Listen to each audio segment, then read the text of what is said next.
Kennie owns the Movement Health and Fitness LLC, an online coaching platform working to provide safe and inviting services specifically to those in the LGBTQ plus community and allies. He has a deep passion for making health and fitness more accessible and inviting, specifically to those in the LGBTQ community and those who may contend with situational avoidance due to previous experiences with discrimination. Kennie found himself as a subject in the award-winning documentary Man-Made, brought to the world by director T. Cooper of The Blacklist and the young adult novel series Changers, and executive producer Tia Leone of Madam Secretary. While falling into this film was quite unexpected, he is honored to be a part of it and has used this role as one of the ambassadors to the film to help bring light to some of the stories of trans men and give hope to others in their search for their own truth and dreams. Kennie joined TRANSnetwork because he feels that general fitness in physical, mental, and emotional health is oftentimes overlooked in discussions of healthcare services, despite these forms of fitness serving a crucial role in the overall health of the trans community. I want to thank you for being here with us today. I'm going to give it to you.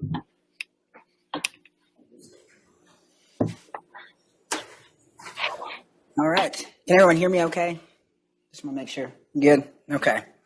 And welcome to my first big kid presentation, too. I'm proof that's never too late. Wanted to go back to school after 10 years or so of graduating with a bachelor's and doing your first big kid presentation at almost 40 years old. So I also want to clear up the name situation. I know a lot of people know me as Arnie, and then some people know me as Kennie. I go by either, and that's perfectly cool. Although I will say this, as far as because I've just now been published professionally, like I'm trying to stick with one name, so to avoid confusion kind of in the professional world. So I'm going by Kennie Q Story, professionally, I guess, so to speak. So, but anyway, welcome to this presentation. I hope you enjoy. I know we're talking a little bit about, working out, which isn't something everyone enjoys, but we're also talking about inclusion and inclusiveness here, which I know with this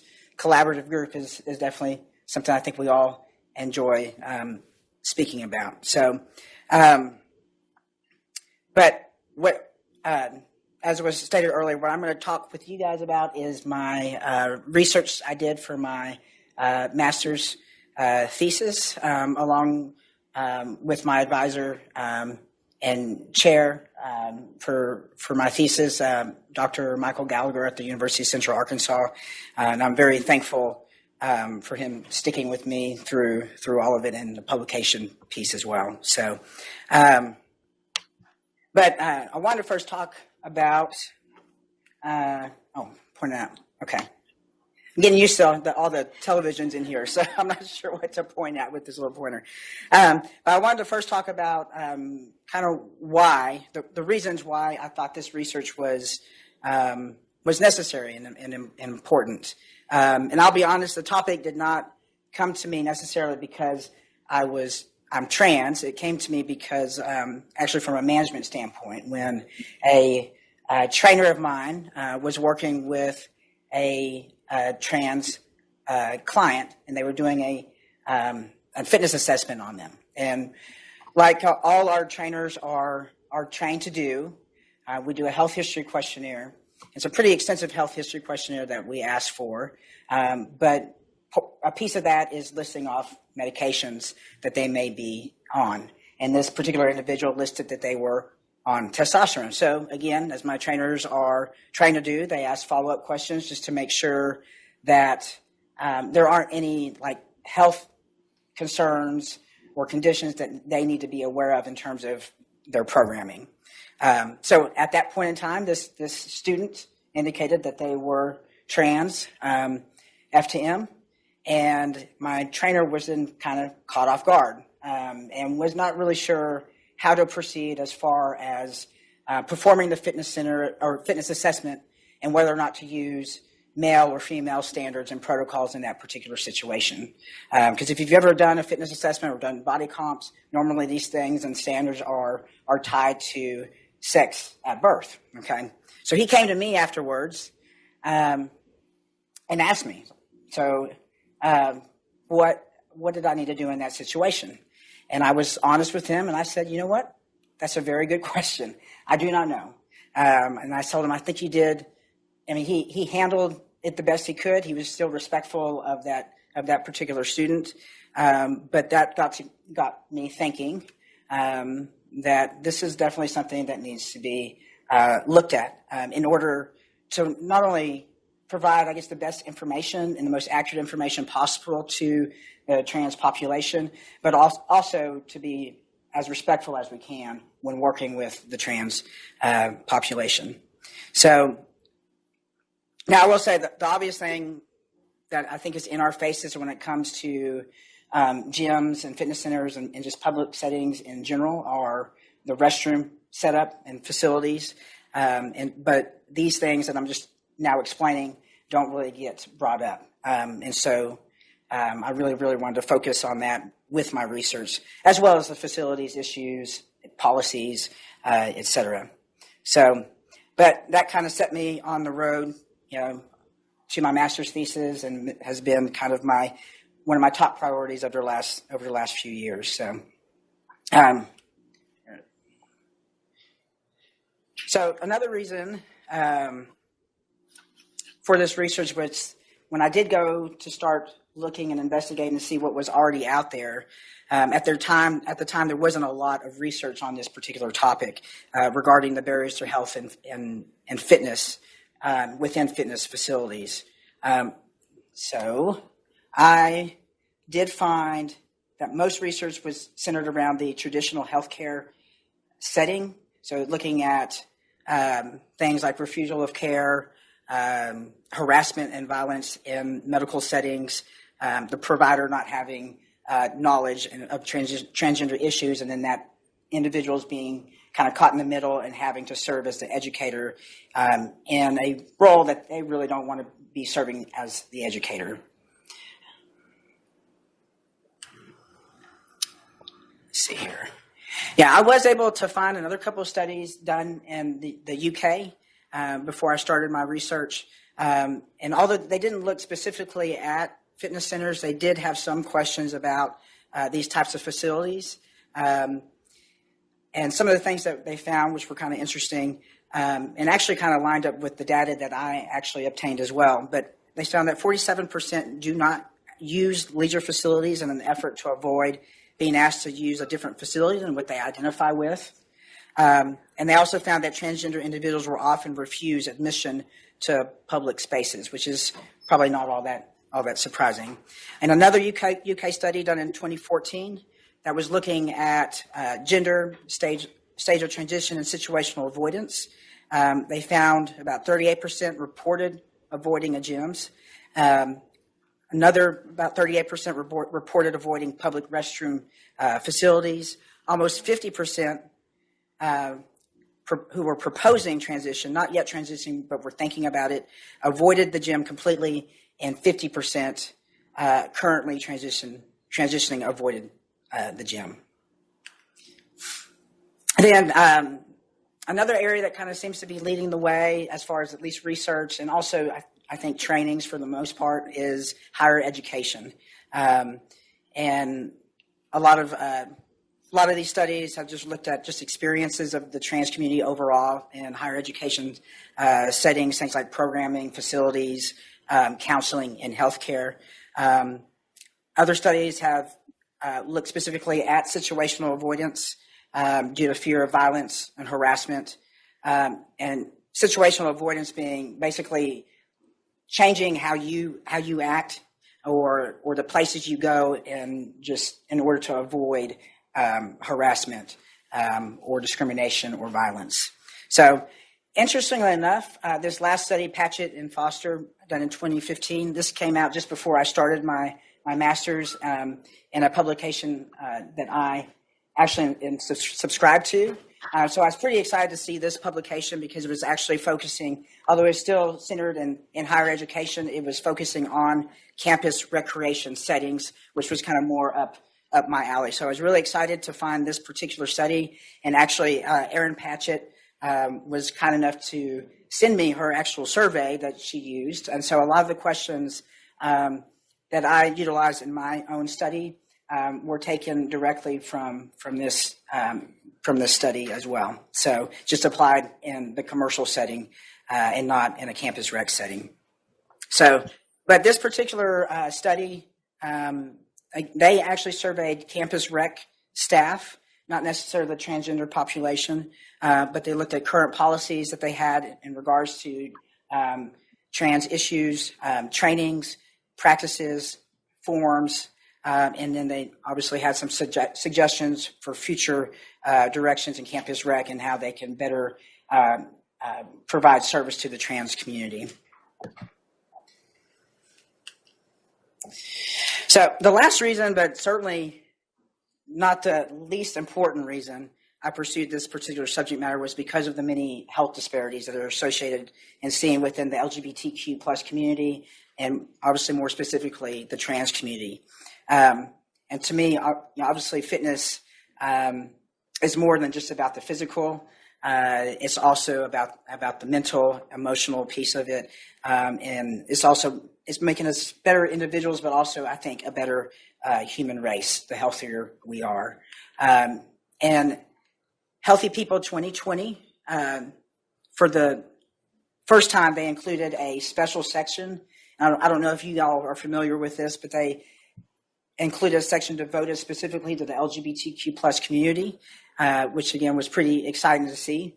And again, because of the many health disparities that you see on this particular slide regarding the LGBTQ community and the link to discrimination and harassment of this particular population. They also noted that physical activity levels can be obviously positively affected by our structural environment. So, a simple example of that would be access to sidewalks and also legislative policies. But I don't feel like we have to wait for legislative policies in order to make changes.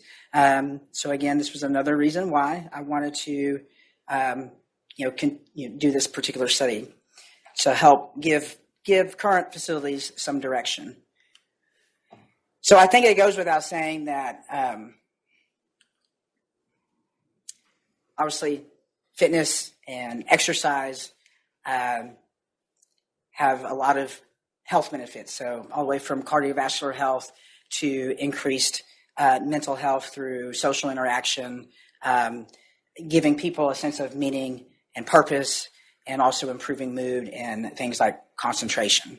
The problem for many is that they don't know where to start, either with exercise or with nutrition.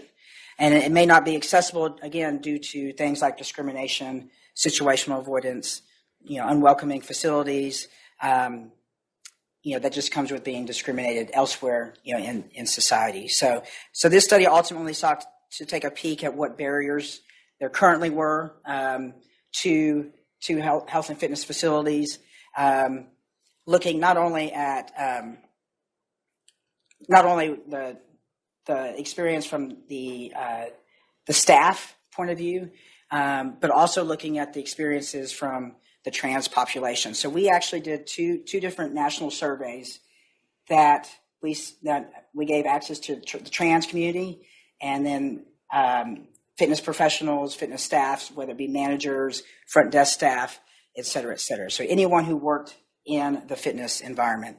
So, and like I tell my clients when I'm talking to them about setting goals, breaking down barriers starts, I think, with some investigation and understanding what your barriers are.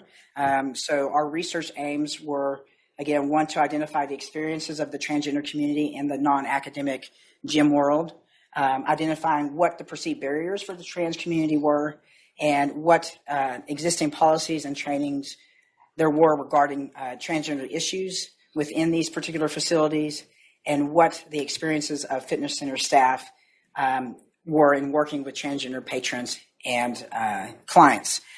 So ultimately, we were going to be answering, again, how inclusive are non-academic gym and fitness center settings currently. So as far as research design, we used the Qualtrics platform for this particular study, which I think is an awesome platform. I'm not sure if y'all are familiar with Qualtrics, but it does a lot of good things. 69 questions were sent to the fitness professionals and gym gym personnel, 78 questions in the transgender community survey, and there were forced choice questions, Likert response, open response questions as well. And I'm not going to go, I don't obviously have time to go over all data with 78 questions in one survey and 69 in another, but I'm going to highlight some of the main findings that we did have from this particular study. So in the transgender population, and I do wish we would have had more numbers, especially it being a national study. But I did have to graduate, so I couldn't hold this open much longer. But I did learn some lessons, and we are continuing with some smaller studies, and I'll point you in the direction of those a little bit later on. So we had, for the transgender population, 168 out of 186 participants were included. They were only included if they completed the demographics, and then we also used screening criteria that was just used to ensure that the target audience was who participated, and a speeding check to make sure that people were thoughtfully answering questions and not just rushing through things. So some of the demographic information was region of residence, gender identity, and transition status, which was also kind of similar to some of these other UK studies that we talked about. In terms of the fitness center personnel, 138 out of 188 were included. Again, completion of the demographics had to be done, and then screening criteria and a speeding check was also utilized. And then some of the demographic information that we were interested in was facility location, facility info, so things like membership size, facility type, so whether it was what we defined as a gym setting, which just included weights and cardio equipment, or an actual all-out full-fledged fitness center, which included beyond weights and cardio, like Group X studios, perhaps a pool, those types of facilities, or aerobic Group X studio, or PT/group training type studio. So, in terms of what we found, first of all, there does seem to be, which is not surprising at all, there seems to be quite a few barriers for the trans community. And before we start, I did want to talk about one stat that I found, which again was similar to another study done in the UK.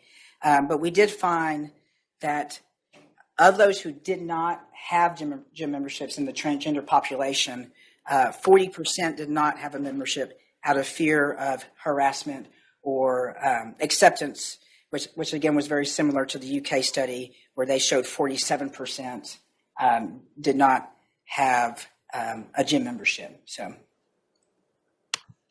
other reasons we found that people didn't join were working out, which is simply not a priority, which is common, I think, for a lot of people, and then perhaps a membership being too expensive, which in itself could be another barrier to because being trans can be pretty expensive with surgeries. So that's kind of another thing to think about when it comes to gyms, looking at how they can be more inclusive for certain types of populations. All right, so just looking, we're going to start with kind of the front doors here at any fitness center, which is the sign-up process.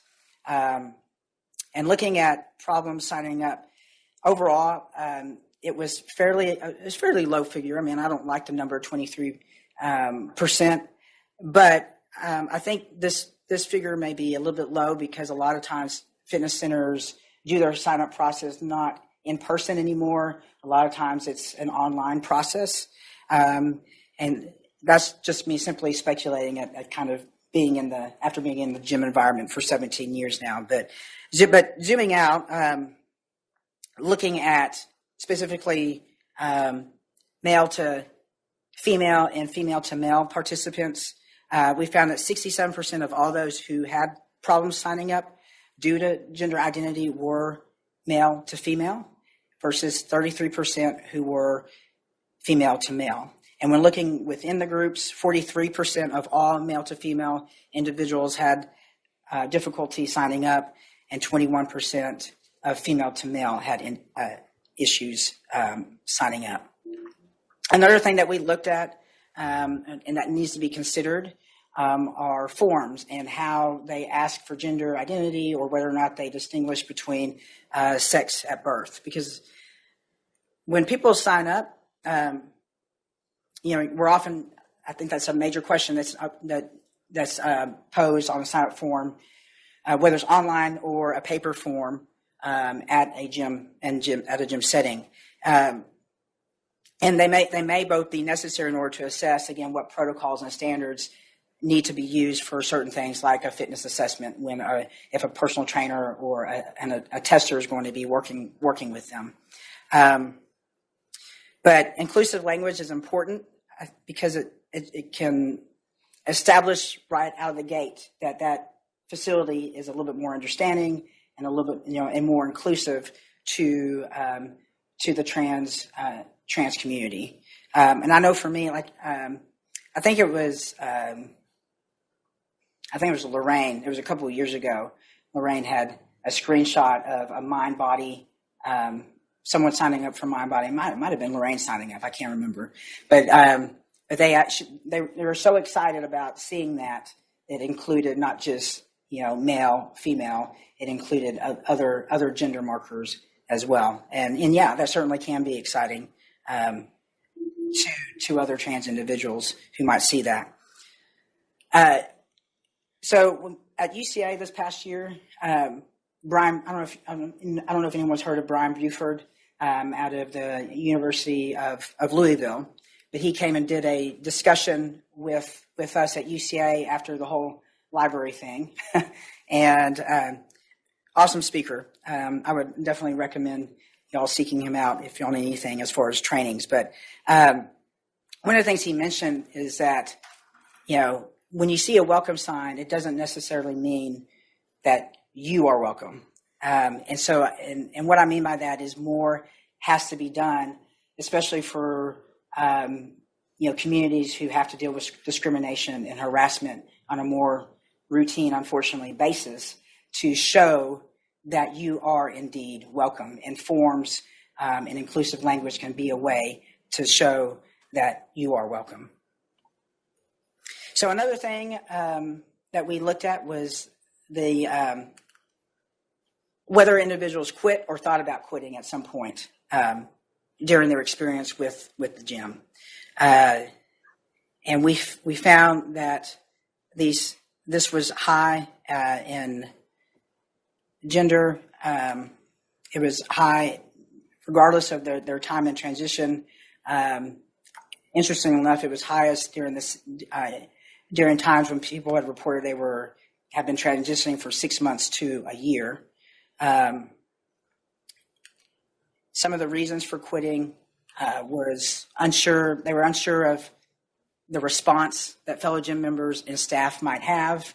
I know personally for me, when I started transitioning a few years ago, I thought about quitting. And actually one of the main reasons is because I would love to be able to go in there and ask for them to change my gender marker, because I know that I was identifying as female when I started at that gym. But I haven't worked up the courage to say, hey, will you change my gender marker? Because I don't want them asking questions, or, I don't want to have to deal with that. So, and that's another thing to think about is how do we make that more accessible to people who want to change their gender markers? If they started at a gym, prior to their transition, if they want to change that gender marker, how do they do that without having to interact with another individual? So, if they don't think the gym is inclusive. Now, if the gym seems more inclusive in general, then they may be more willing to talk to a person one-on-one. Another big reason people indicated that they either quit or thought about quitting was being afraid of harassment. Facilities were not going to be conducive to them during their transition. or they were afraid of being outed or listed other.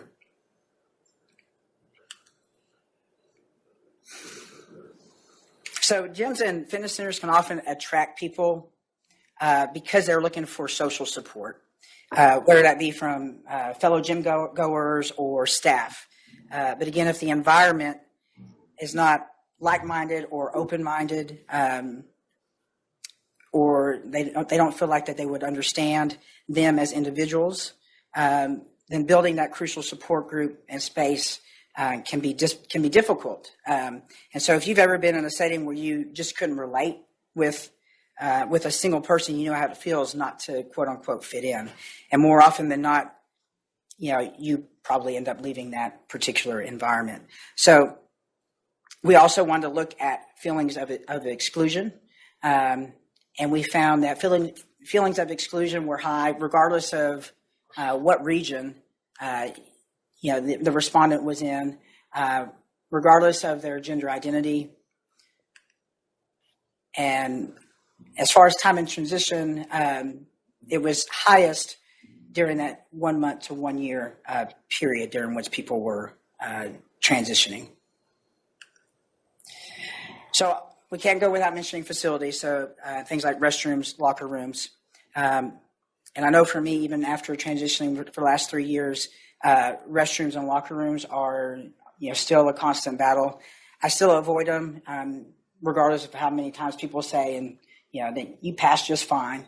But because of the things that I've experienced in the past, it's still, I think, always going to be kind of a constant battle. And access to facilities is obviously just as important, because we all have those needs. but one thing we don't think about is hydration status, and how, because I know for me personally, I don't hydrate very well when I know I have to go to the gym, because I don't want to have to use the facilities.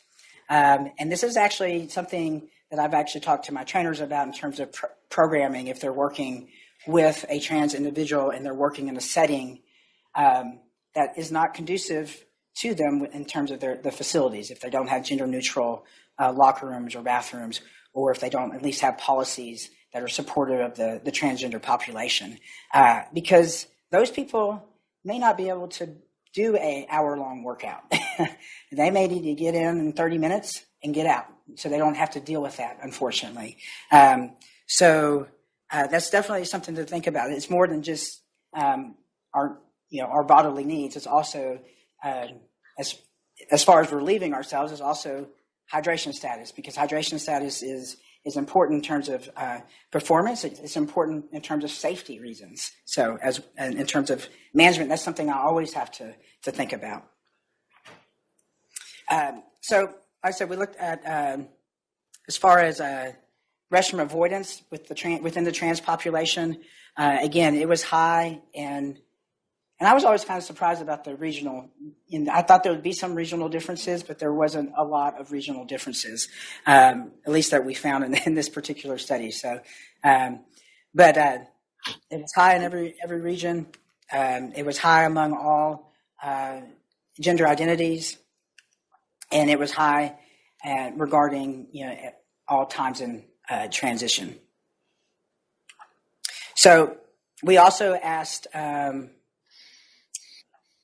gym personnel to respond about their facility setup, and we again found that the majority of individual or of facilities did not have a conducive or gender neutral locker room setup.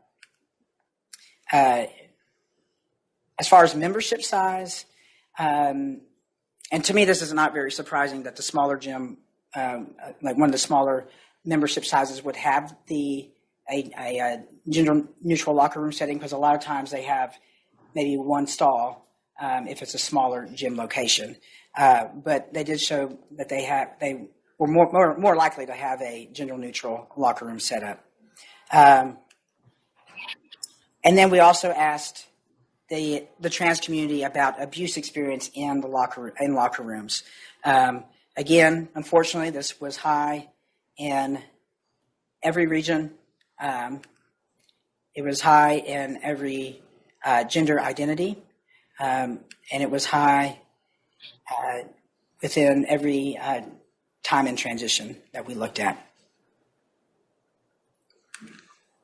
All right, so we're talking about policies and trainings. What types of policies and trainings these facilities utilize.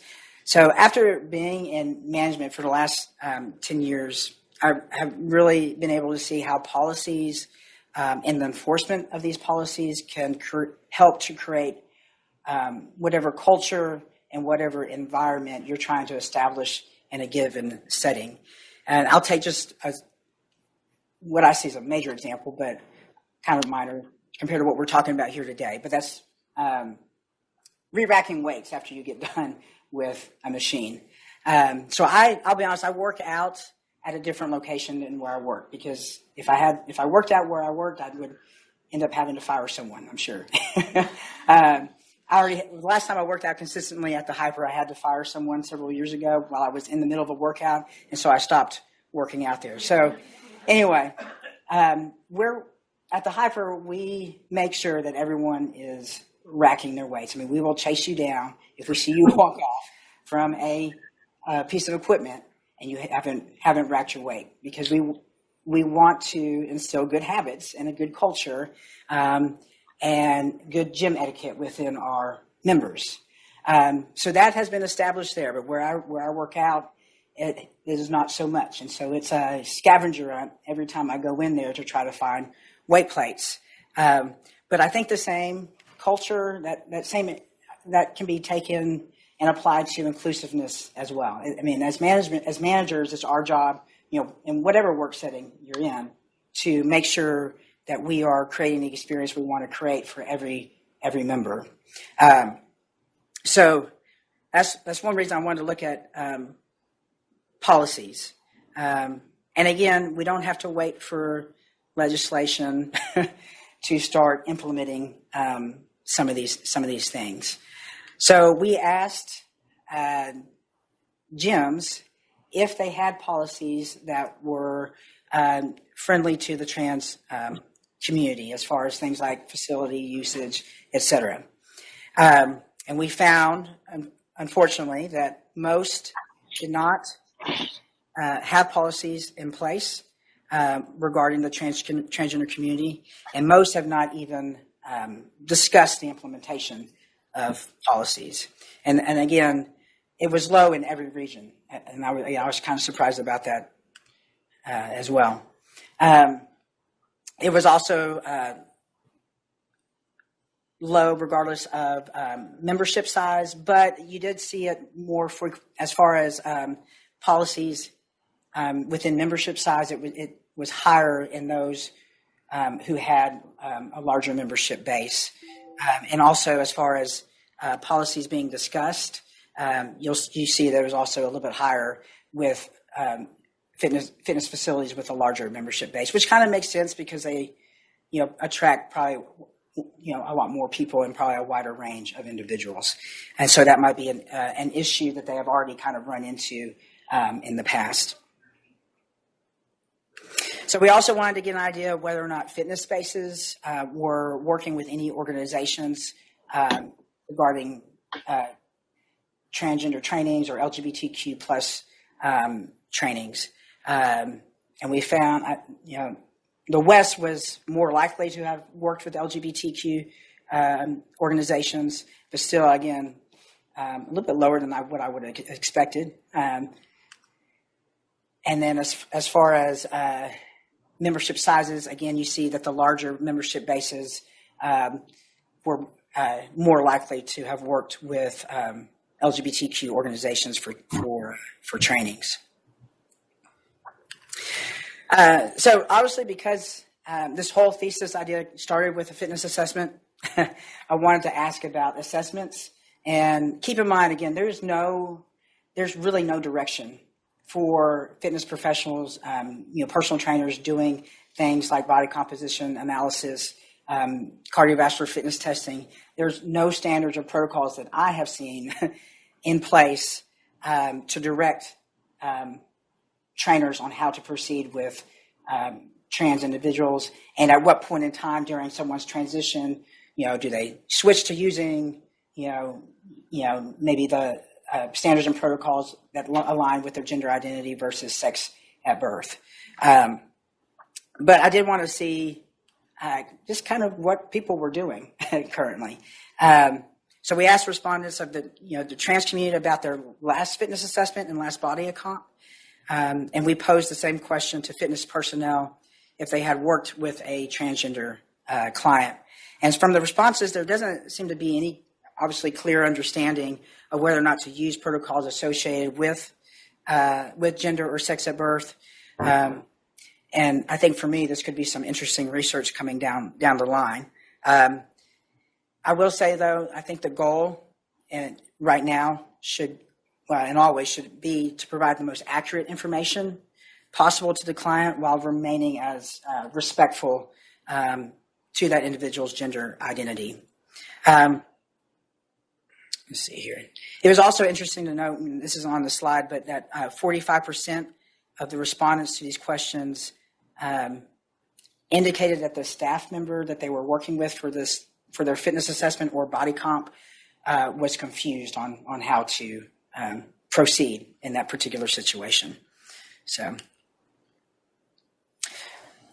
all right. So another thing we wanted to look at was the current knowledge base of fitness professionals and fitness personnel of the transgender community in regards to like side effects and risks associated with hormones, health disparities associated with the trans community, and then also whether or not they had an understanding of what gender identity actually is versus, sex at birth. And the reason I think this is important is because this really helps us to better educate in terms of our conversation with the client and relate with that client whenever we're talking to them about why their fitness journey might be important to them. So with these particular questions, only 32% felt very to extremely knowledgeable with possible side effects. Only 37% felt very to extremely knowledgeable with health disparities, and barely the majority had an understanding of what gender identity actually is. Which to me is sad because, it is, 2020, right? We got a long way to go, but we'll get there. All right. So, all right, but look on the bright side, because I know this data seems rather dismal and kind of frustrating for the trans community. But one thing that we did find, and I think this is promising, is that even though there's a lot of barriers out there, that fitness personnel feel that things like knowledge on trans health and risks, inclusive language and forms, diversity trainings, they feel almost as strongly as the trans community about how important these things are in terms of being implemented into the fitness world. So that is a positive thing that we can take away from this particular study. So I guess the question is now, where do we go from here? Because there's still plenty of things that I think need to be done and questions that are left unanswered. So obviously, I think further research to continue to identify barriers. And again, I am continuing to do some smaller studies based on the larger study that we initially did. And then also determining best practices for trainers and facilities, especially in terms of like testing protocols and standards. And I think that's going to take a lot of extensive research, but I think it's doable. Let's see, trainings that focus on educating fitness center staff specifically. Again, I think, there's some things that they can do now, but I think we do need to develop trainings that are specific to the fitness world, because there's things that other inclusive trainings will just not hit on with this particular population. I also think that we need to reach out to the leaders. So American College of Sports Medicine, I'm so grateful to them for accepting my publication and publishing us in January this year, because this is media that goes out to actual practicing personal trainers in the industry. But we need to continue to reach out to certifying agencies like American College of Sports Medicine, like NASM. We need to try to get published in not just their journals, but also their textbooks and other resources that their practitioners actually use. And I will say they did reach out to me about some consulting work with one of their major resources because they're going to be adding a special section in there devoted to the trans community, which I'm excited about. I hope it's as extensive as I want it to be. There's been some back and forth on it, but I'll keep y'all posted on that.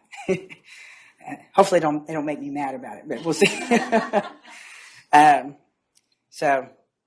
All right.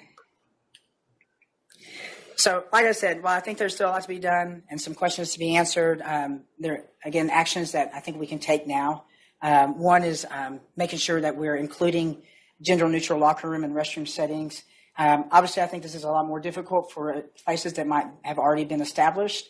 But, if you're continuing to build like 10 Fitness, they're continuing to expand. They're always opening new places. So that's something that places like 10 Fitnesses and other chains who continue to expand can think about in the future.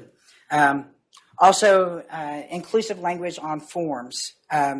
So making sure to include all gender options, or at least allowing for self-identification of gender. And then one thing to consider here, because if you remember me talking about gym software and assignments being done online, is, because gyms utilize software when signing up a client many times these days, gyms don't necessarily have complete control over what options are available. And so I think it's also important that we talk to a lot of these software companies that work very closely with all these major facilities. Things like ABC Financial is a big one.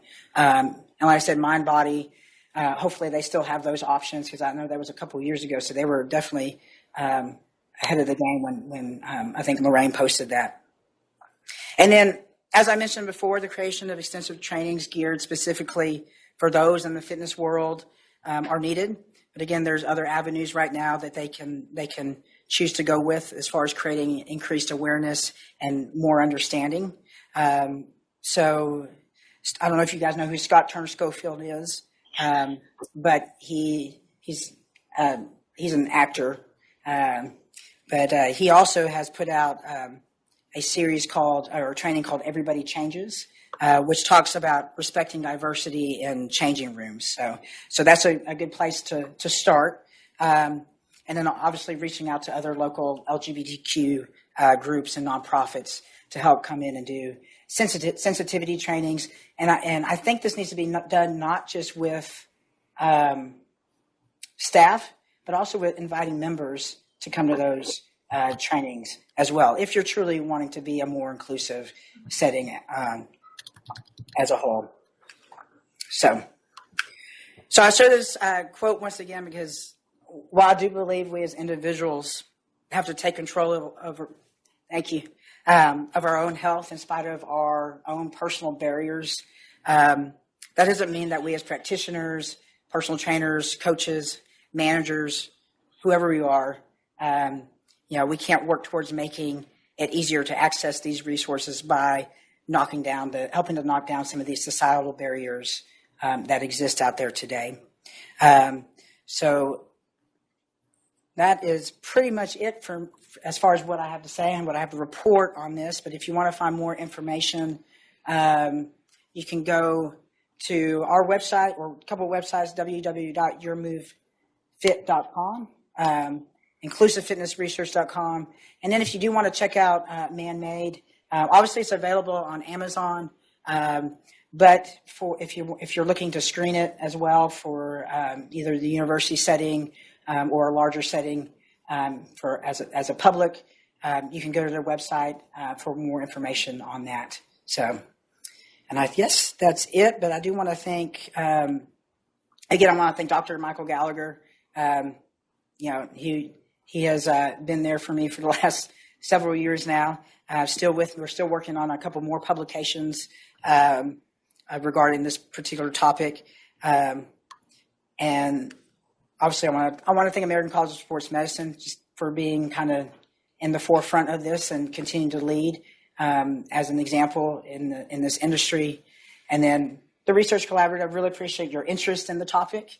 Hopefully you continue to be interested, and hopefully we can kind of stir up some more interest in this particular subject matter. And obviously I want to thank my partner back here as well, Russell, for bearing with me. She moved 15 hours away just to get away from this. But she came back just for the presentation today. So, but thank you. And I guess we can open it up for discussion, questions, or wherever you want to go.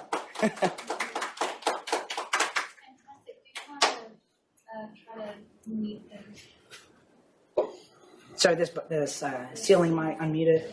Okay, I think it's unmuted now.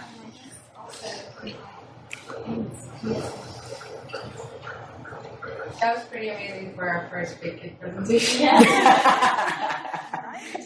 I tried. I only ran through it once, and we were just laying in bed. So. Everything. This is your passion. Yeah. This is my passion. I wish I could do it like just full time. I can see why it's your passion. I think one of the things that we're going to talk about is how to facilitate getting this out to trainers and fitness centers, and because this is great information that I think people would be interested in who are in the treatments. Right. Some of the people don't know if it's. I was really very surprised to see the lack of regional differences. I think I expected. Yeah, I will say too. I mean, Yeah. As a researcher, you try to, kind of be neutral on what your expectations are. Sure. But yeah, I mean, I was really surprised. Yeah. So, and granted, it's one study. Right.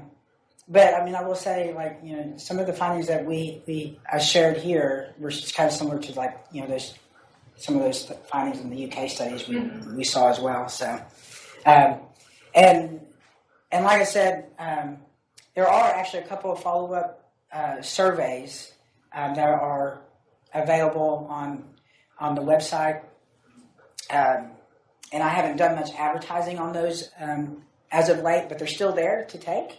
I'm not trying to graduate anytime soon again, so I'm just going to kind of leave them open for people to go in and take. And like I said, they just are kind of a spin off some of the major areas that we focused on, and trying to get into a little bit more specifics, I guess, as far as some of the questions. Because the questions we posed were obvious because it was a pretty long study, long survey, were pretty broad questions. So.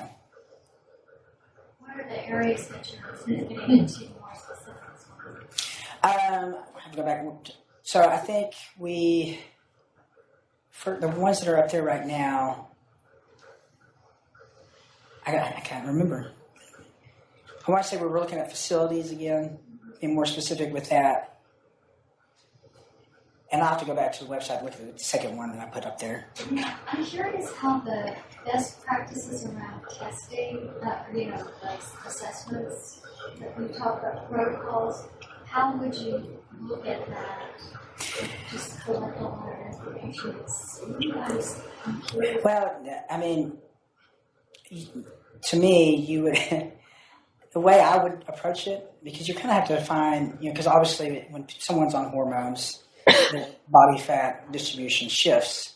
And so that's why when I'm working with a trans individual, I'm not so quick to say, okay, let's just go with what, your gender identity is. Now, you want to explain that to that individual and be respectful and make sure they understand that. But if someone hasn't started hormones, or maybe have only been on there a few months, it might be better to use standards and protocols that are more aligned with their sex at birth, just because, again, I want to be respectful of that individual. And sure, if that individual tells me they need to go the other direction or the other route, then I'll take the other route. But I'll explain that, well, hey, these measurements may not be as accurate. The other thing too is not to use necessarily the male-female standards to compare. You don't want to compare it to the overall population of females or overall population of males. You probably just want to use interpersonal data. Yeah. Because, really, yeah, it'd be nice to see kind of where you fall as compared to other people, but, we just don't have that information right now. So, and overall, I think we're just looking to help make people healthier, and so long as those measurements are improving, and that's what's important. That's really important information sharing. Yeah. Yeah, and actually, now that I think about it, I think that might be one of the other surveys, is trying to get a better idea of, like, what the transgender population would, expect in that particular situation. Just because I'm just curious. Like, I've got my opinion, but I'm only one opinion. So it's always kind of interesting to see, what others think about that topic. That makes so much sense to me because there's not only variation in terms of your transition, but also each person. Each person. It's not like. You're going to find that with any individual. There's always going to be those individual differences, but and as far as like establishing actual protocols and standards, that would be kind of a pretty in-depth process. Yeah. You would have to follow, like, probably work with gender clinics and get people who are starting, from point A and follow them throughout their transition. Or you got people who are non-binary who are not. Yeah, exactly. Yeah. Any other questions? You got any questions? Yeah. This is fantastic. Yes. This is amazing information. I'd like to, can we spend a little time brainstorming about how you would want to roll this out? Yeah. I'm thinking, we've got two fitness centers here, one at the aging center and one at top of our building, and that's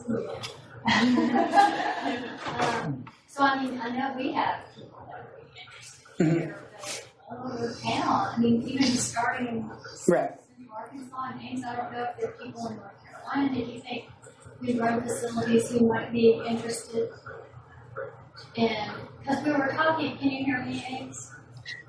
Sort of. You need the mic. Just talking about one of the things we had talked to Kennie about earlier is how to get this information out to people who run these facilities, the staff of those facilities, because already what you have is great information. And I think getting this information out there would increase the likelihood that people would request more training, because they don't even know, obviously from your data, they don't even know that they have an issue. Right. So I'm wondering if we could have UNLISTED sponsor, I don't know how you feel about that, but have a sponsor a talk that would be for, and target people in current facilities. Yeah, that would be great. I would love to do it. So, because again, the more people hear it, plus it'll help with my public speaking. Yeah, well, one of the things that you had asked us before. I'm more of a writer, that's why I like One of the things that you had asked us before is whether this was too researchy. So, I'm curious. Yeah, I did go back and I changed it from my thesis presentation a little bit, because the thesis presentation was like in line with an actual paper, basically. you list all the data and then you have the discussion. I tried to intertwine the discussion in with the data a little bit more with this particular presentation, and I'll probably try to do that even more so with maybe. I thought it was very accessible. Absolutely. Yeah. And Jennifer works with the Center for Health Literacy, so maybe you can. Yeah, if you've got. I did think that it was accessible and it was understandable. I think that you showed enough of the data just to at least get kind of a picture of what you were talking about. Right. And I did miss the beginning, but I did think that it was accessible, and I understand. I don't think it was. Okay. Yeah, but it's good. Yeah, like I said, I don't want to overwhelm people with data, but you want to put some out there, obviously, to show the picture of what we're talking about. Right. Yeah. And I did like how you like brought together like in context as far as what it would mean for people as far as the discussions, the results, especially at the end. Things that we need to think about as practical applications. Yeah. I think it would be interesting to do sort of a pre-survey of the people who participate. I don't know how many people we can get to show up, but do a pre-survey of sort of some minimal measures from your survey, Right. all of it, and then sort of after they do the, and then follow up with them to see if they're making any changes. Yeah. This is great information. Yeah, we can do that. So I think it's been one of those things that just kind of gets better hopefully better over time. So, and the thing with Project Core, like you mentioned before, and we haven't gotten nonprofit status yet, but we're almost there. But the whole purpose of Project Core, which stands for creating outlets for recreation and exercise, that is essentially to go out and train and reach facilities and train facilities in this manner, or through other types of media, like like maybe doing something like expanding on what Scott Turner Schofield is currently doing with his everybody changes. Because I love Scott and I talked about what he was doing. I love what he's doing, and he actually wanted to kind of have me help out. I just didn't have the time to do that just yet. But I want to expand even beyond, because it's a great tool. It's a great place to start, but it doesn't hit some of these other topics I think that people don't always think about. Like, I mentioned programming when you're working with a trans individual. Like, that's not something that people think about, or, being able to change your gender marker without having to interact with another individual. So, yeah. I think if you did want to do some more with like community, I can send you find it, but we didn't have disseminating results to community members, just some best practices just for the information that you have. I can probably send that to you. Okay. And I did like, especially how you were talking about the hydration status. That's another thing. As far as just something to consider from a health perspective, I thought that was I'm almost thinking about something that you could give the community, the trans community members, that they could share with their facility. Yeah, like a little infographic type thing or something. Yeah, like, hey, you may not know about this. Yeah. Some more information about By the way. It wouldn't have to be just from members. It could be from the rest of us who use the gym. Right. Like here. Yeah, I think that's probably better. And also, like, the I like that idea. We're in, seeing people. I think we're Well, I really appreciate y'all coming. Thanks, Ames, for chiming in. Thank you so much. That was really great. Yeah, if y'all have any feedback, think of anything, let me know, because this is an evolving process. So.